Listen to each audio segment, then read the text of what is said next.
নমস্কার বন্ধুরা, তামসিস কিচেন চ্যানেলে তোমাদের সবাইকে স্বাগত। আজকে আমি বানাবো মাটন কারি রেসিপি। প্রথমে মাটনটা আমি ম্যারিনেট করে নেব। প্রথমে দেব 1 চামচ আদা রসুন বাটা।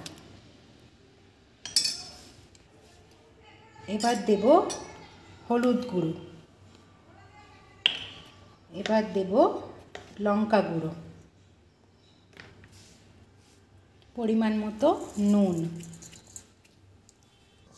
এবার দেব টক দই। এবার দেব সরষের তেল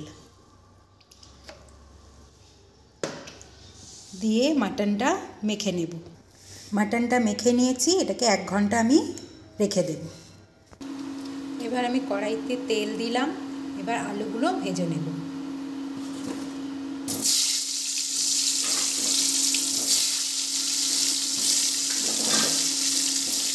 আলুগুলো লাল লাল করে ভেজে নেব। আলুগুলো লাল করে ভেজে নিয়েছি, এবার এগুলো তুলে নেব। এই তেলের মধ্যে ফোড়নে দেব আমি 2টো তেজপাতা, 2টো এলাচ আর দারচিনি আর 2টো লবঙ্গ। সামান্য একটু চিনি দিয়ে দেব, কালারের জন্য একটু চিনি দিলাম। এর মধ্যে আমি দিয়ে দেবো কুচিয়ে রাখা পেঁয়াজ।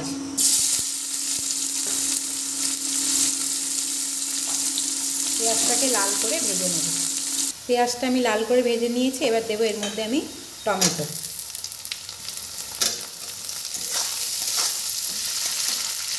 এবারে আমি এর মধ্যে ম্যারিনেট করা মাংসটা দিয়ে দেবো।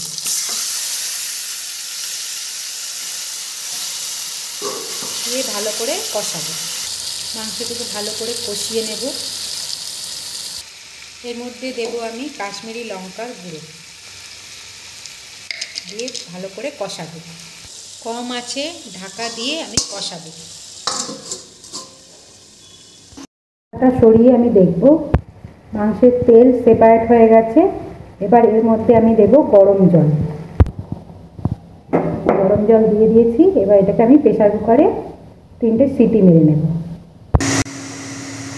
প্রেসার কুকারটা খুলে নিয়ে আমি আলুগুলো এর মধ্যে দিয়ে দেব, দিয়ে আরও 2টো সিটি মারব।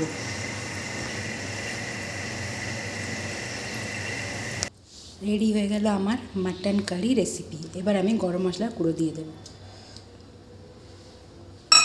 আমার রান্না যদি আপনাদের ভালো লাগে, লাইক, শেয়ার, কমেন্ট অবশ্যই করবেন। নমস্কার।